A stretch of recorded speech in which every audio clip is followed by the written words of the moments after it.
Hello guys, this is Panzermeister36. Today's video is going to be a product review of these brand new paints I received from AK Interactive. These are the brand new 3rd generation acrylic paints, which are supposed to, as they say, beat any other acrylic paint type. And I assume they mean far superior to any previous water-based acrylic paints. For example, the previous AK paints you see here, and other similar brands. First of all, they've redesigned the bottle a little bit. It's the same size, 17 milliliters, but the cap has been changed to make it a lot easier to grip so that they don't get glued on with the dried paint. I haven't had the issue before with AK paints, but I guess it won't be one now. And the interior of the cap also has the negative of that shape, so there should be less space for paint to get caught with the tip. The cap also has a little groove here, or a little slot for you to put some paint into, so you can see what the color looks like. One thing I noticed is that there's no stirring ball inside the bottle, which is something that MIG ammo now gives, which people like a lot. But I don't think the AK paints really need it because somehow they don't really settle. Like, it's quite thick in the bottle, but the way that the paint somehow works is it doesn't really settle, so you just have to shake it like once or twice, like a couple seconds, and it's ready to spray. So I don't think that these paints need stirring balls, and as such I'm not going to count the lack of them as a negative, at least in my experience so far. Another surprising thing to note is that these paints can be thinned, yes they can be, with lacquer thinner and isopropyl alcohol. But if you're going to be using those, you might as well be using AK Real Colors, which are already lacquers, so I didn't bother testing too much with those thinners. The first thing I did when I got these paints was I just basically thinned them down a little bit and tossed them in my airbrush and started spraying. And I was very impressed with them because they were quite forgiving. I've used, in the past I used a lot of AK paint, and I didn't like it too much, the old AK paints, because I don't have, well, I'm not that great with airbrushing, honestly, and when I was a beginner at least, I had a lot of trouble getting the precise ratios required with those water-based paints. This stuff is a lot more forgiving in how much you thin it, and also, as you can see, if you really slap it on like I did here on purpose, it does dry pretty flat, so that's a nice benefit. Just a little bit of a pattern you can see there, but it's actually very smooth. So I want to show how easy these are to clean. I have paint in my brush, and I just basically wipe it out with a paper towel. This is what I do. This might be a bad idea, but that's just what I do all the time. And it really, absorbs into the paper towel, and it's basically all gone from the cup. So I can just spray out the rest that's in the nozzle, and it's pretty easy to clean. As I said before, these paints can be thinned with isopropyl alcohol and lacquer thinner, so if you want to clean your brush using those paints or those paint thinners, it's no problem. I'm using standard acrylic thinner here. I think that's MIG ammo thinner actually, and I'm just going to backflush a little bit to clean it out. But as you can see, even just using the paper towel to wipe it out, these paints clean up pretty easily, so they're easy to swap between paints if you're doing a camouflage pattern, for example. So I'm going to paint some red. I've got their whole red color. I shake it up a little bit, and it's, like I said, they're already really well mixed up in the bottle, and they stay that way. It is very thick, though. Reminds me of the consistency of model color, for example. So it requires some thinner. I think they recommended about 50% thinner. I probably went with more like 70% thinner. And I just mix it up, with a paintbrush and a little cup here. I didn't mix them in my airbrush because you saw how thick the paint was, so I'm going to mix it in the cup. And I just pour it in my airbrush, and I basically started spraying. Like I said, the thinner ratios for this seem to be very forgiving, a lot more so than the previous paints were from AK, for example. So this is my first time spraying here. It was a little bit spattery, a little bit. Honestly, not that bad considering I just basically didn't even change the pressure on my airbrush. I just started spraying with my Badger 105 Patriot, which I think is a 0.5 needle, so it's not the finest thing ever, but it's a standard brush. Then I swapped to my Badger Chrome, which is a much more detail-oriented airbrush. And I started to paint some kind of camouflage pattern on this BTR upper hull. And, this stuff, as you can see, it sprays on pretty smooth. It kind of feels a little bit more like an alcohol or lacquer-based acrylic paint, like what I use with Tamiya or the AK Real Colors. It feels more like that than a water-based paint, but not entirely so. lacquers spray a little bit more smoothly than this, and they're kind of even more forgiving in certain ways.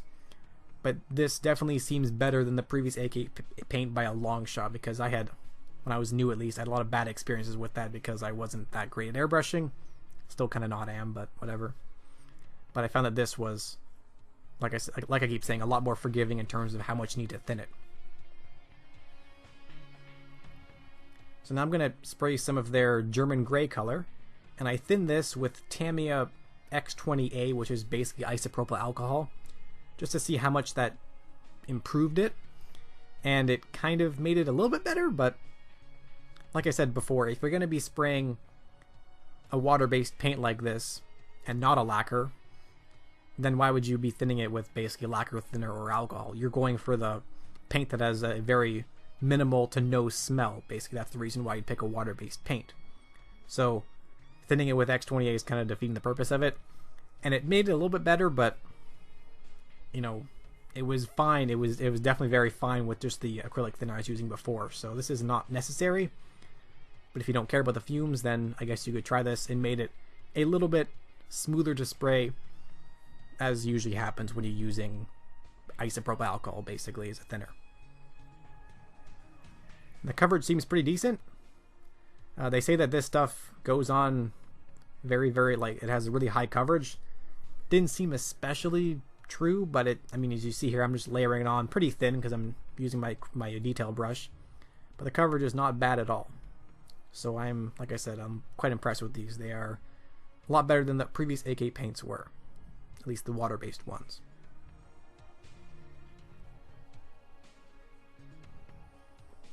Now for the question that I was asked the most. Do these paints have clogging and tip dry issues? The answer is somehow no. They do not clog in the airbrush nozzle at all. I sprayed these things for like 45 minutes straight, and as you still see, it sprays fine. So I'm surprised, but that's awesome. They also advertise that, well, AK Interactive advertises that these paints don't require a primer and that they're very durable.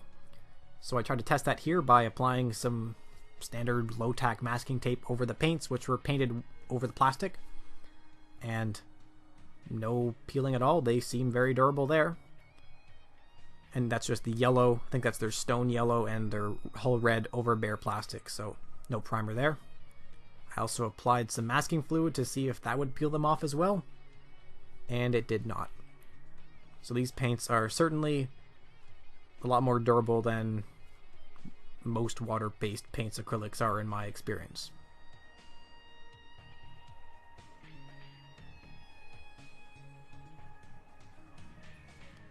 I also wanted to see how durable they were against certain thinners without a varnish in between. So here's isopropyl alcohol. As expected, it comes off. I wasn't really expecting anything different there. Here's me applying the acrylic thinner I used to thin the paints. I'm just rubbing over the paint with that on my brush. And it held up pretty well. Eventually it started to peel off, of course, but that was pretty nice. And the big surprise was that these paints are invincible to enamel thinner. Somehow it didn't eat up the paint. I am hugely surprised there because the previous AK paints and a bunch of other paints I've tried that are all water-based always get murdered by enamel thinner. So this is a massive plus for me. I love that because it means I don't have to waste as much time with varnishes. Another area where water-based acrylic paints usually suffer is in hairspray chipping. Generally, water-based acrylics leave very large chips that don't look very in scale. This stuff actually chips pretty nicely. Not as nicely as Tamiya paints or AK Real Colors, because those are alcohol lacquer-based paints, but this stuff actually chips pretty nicely, so I do like that. Much better than most water-based acrylics. So with all that stuff out of the way, I want to try brush chipping these, and that's what I figured I would like these the most at.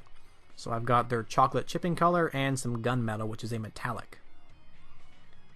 As we saw before, these paints are very, very thick, so I mean, you get lots in the bottle, but you have to thin them down even for brush painting. For that, I'm going to use just some water. And as with airbrushing, the thinning ratios for brushing these is also pretty forgiving. As you see, I'm not really measuring anything. I'm just putting some water there and going at it. This is the chocolate chipping color. It's just like a generic dark gray-brown. and I like it. It's a nice color. As we see here, it brushes on pretty well. I'm just painting on some chipping effects on a random spot on the tank here.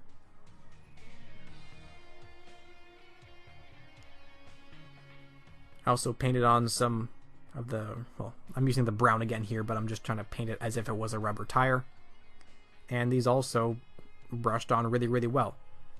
One thing that's great is that they really settle down. Like after they dry, they really flatten out with the surface. So if you're a little bit messy with brush painting, like I am, because I'm not that good at brush painting or airbrushing, they are a little bit merciful there in that they will really tighten down on the surface.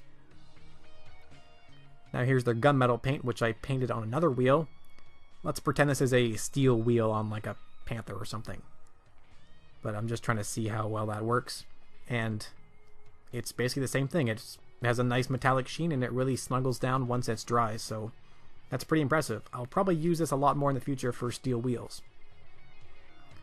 Now I'm going to use some of their buff and hull red to do some two-tone chipping on some of the Panzer IV I painted before with this middle stone color, which is too dark to be Dunkelgelb, but we're just going to pretend it is.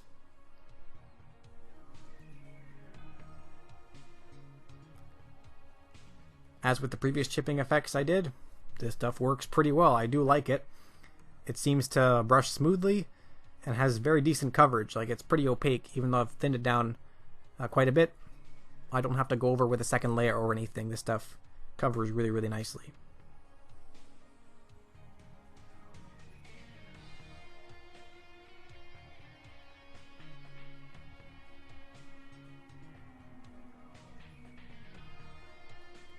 Now I'm going to thin down some of their hull red with some water. Pretty easy. And then we're going to paint the centers of those chips as if there's some primer showing through.